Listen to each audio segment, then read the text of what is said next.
Hello everyone. और आज की इस वीडियो में हम बात करेंगे यूजर डिफाइंड फंक्शंस की।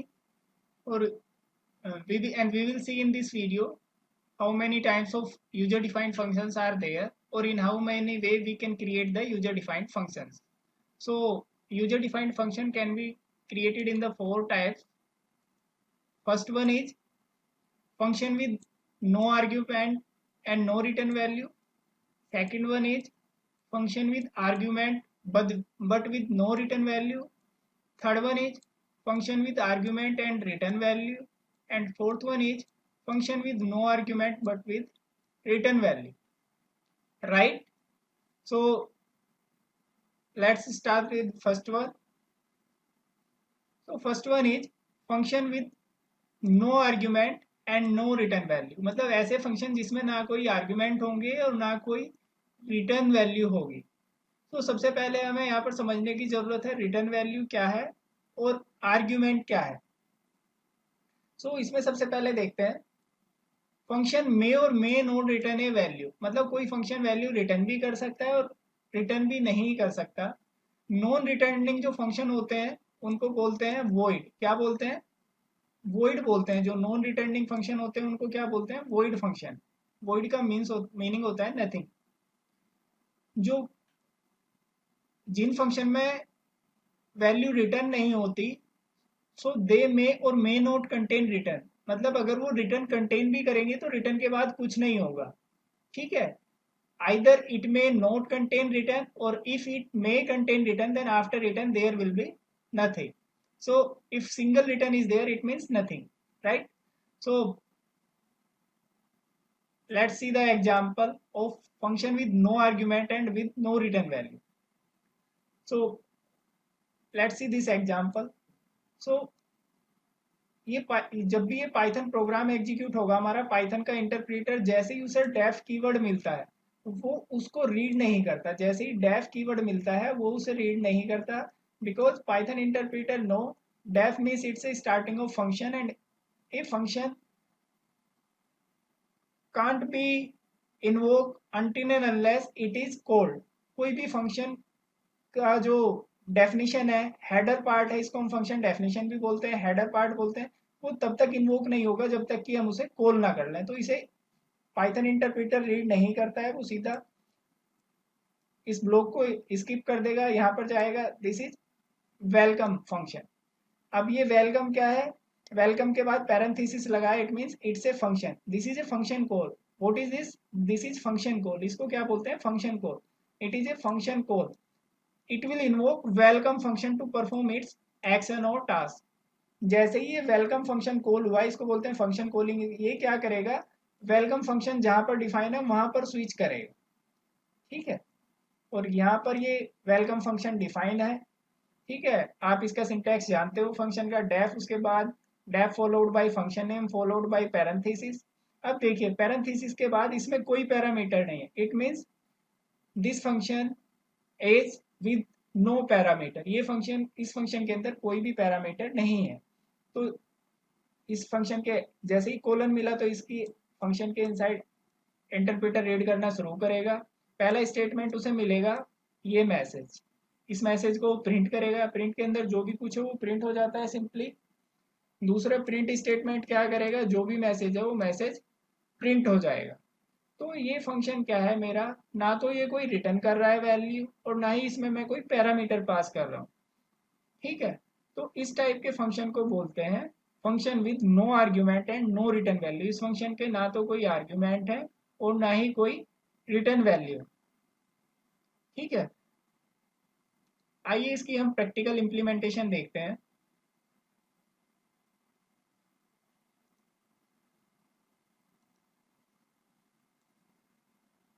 सपोज मैं कोई फंक्शन क्रिएट करता हूँ। फंक्शन कैसे क्रिएट करते हैं? डेफ। डेफ के बाद फंक्शन नेम। सपोज मैं कोई फंक्शन लेता हूँ f1। फंक्शन के बाद पैरेंथेसिस आते हैं। चूंकि this is function with no argument, मतलब यहाँ पर मैं कोई आर्ग्यूमेंट पास नहीं करूंगा और मैं इसमें कोई भी मैसेज प्रिंट करता हूँ हेलो। एक और मैसेज प्रिंट करता हूँ मैं।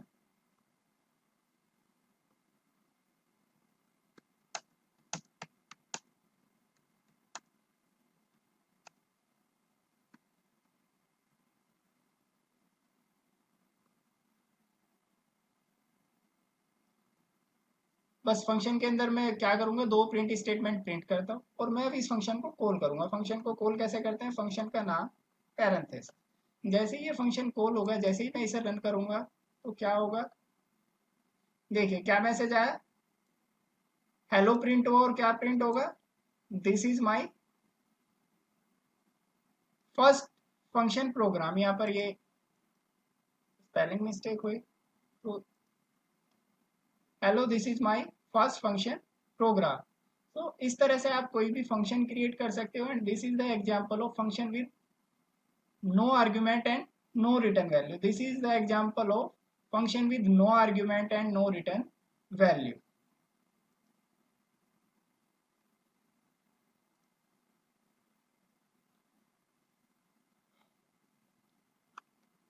अब हमारा नेक्स्ट है function with no argument and no return value. यही इसी का हमने एक और एग्जांपल लिया है, इसी का हमने एक और एग्जांपल लिया है।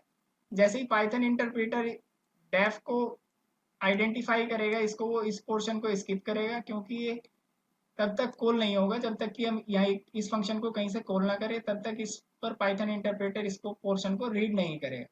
नेक्स्ट क्या मिला उसे, एक सम नाम का फंक्शन मिला। जैसे ही इसे सम नाम का फंक्शन मिला, पाइथन इंटरप्रेटर को ये क्या करेगा, इसकी डेफिनेशन पर स्विच करेगा। ये इसकी डेफिनेशन है फंक्शन का, हेडर पार्ट बोलते हैं इसे, फंक्शन की डेफिनेशन बोलते हैं।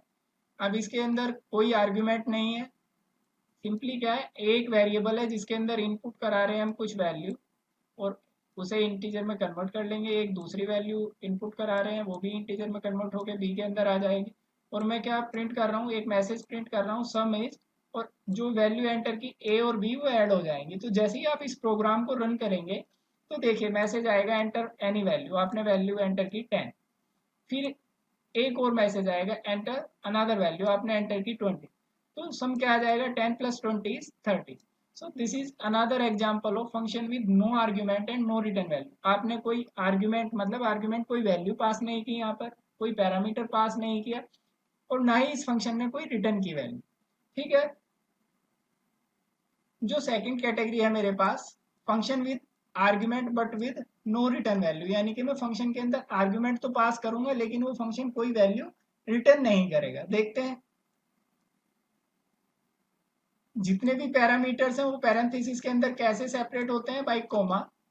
Value are pass for parameter at the time of function calling. और पैरामीटर की वैल्यू कहां पर पास होती है, जब हम फंक्शन कॉल करते हैं। ठीक है, आइए एग्जांपल देखते हैं। जैसे ही पाइथन इंटरप्रेटर इस लाइन को रीड करेगा, इसे स्किप करेगा, क्योंकि इस ब्लॉक को वो तब तक एग्जीक्यूट नहीं करेगा जब तक ये फंक्शन कॉल ना हो जाए। ठीक है, तो ए मिला, ए को क्या करेगा, इनपुट मेथड के थ्रू वैल्यू इनपुट करा लेगा और किस में सेव हो जाएगी, ए में। ऐसे ही इनपुट मेथड के थ्रू एक मैसेज आएगा, वैल्यू एंटर होगी और किस में जाएगी, बी में। अब ये फंक्शन कॉल हुआ, देखिए सम नाम का फंक्शन कॉल हुआ और इसके अंदर दो वैल्यू पास हो रही है। क्या पास हो रही है, दो वैल्यू। इनको बोलते हैं, दिस इज एक्चुअल आर्गुमेंट। इनको क्या बोलते हैं, जो ए और बी है इनको बोलते हैं actual argument. Argument means arguments are the value that are passed when function is called. This is when function is called और डिफाइंड, उनको क्या बोलते हैं, आर्गुमेंट। और जब हम फंक्शन कॉल करते हैं, जो आर्गुमेंट पास होते हैं उन्हें बोलते हैं एक्चुअल आर्गुमेंट। तो यहाँ पर मैं दो आर्गुमेंट पास कर रहा हूँ, ए और बी। इन्हें आप पैरामीटर्स भी बोल सकते हैं, एक्चुअल पैरामीटर या एक्चुअल आर्गुमेंट। और जैसे ये फंक्शन कॉल हुआ तो ये इसकी डेफिनेशन पर स्विच करेगा। ठीक है, ये आप जानते हो। जैसे ही स्विच किया तो ए की वैल्यू कॉपी हुई ए के अंदर। देखिए जो भी ए की वैल्यू थी वो ए के अंदर कॉपी हुई और बी की वैल्यू कॉपी हुई बी के अंदर।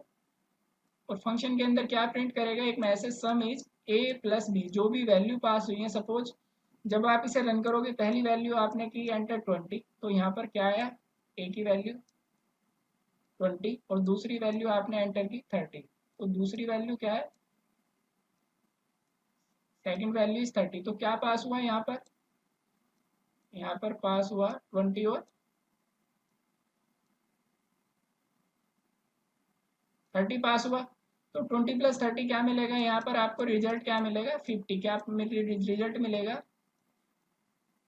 50 मिलेगा आपको। तो क्या आउटपुट आएगा, ये message comma value, sum is 50।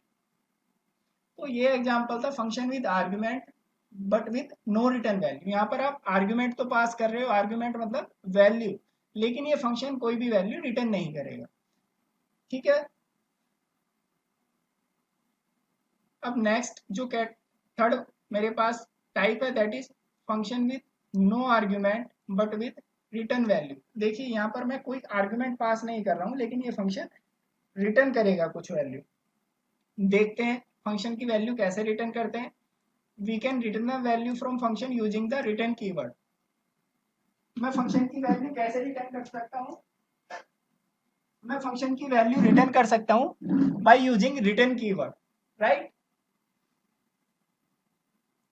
The return value must be use at the calling place. जो वैल्यू रिटर्न होगी अब मैं उसे कैसे होल्ड कर सकता हूँ, देखिए ये बहुत इंपॉर्टेंट है।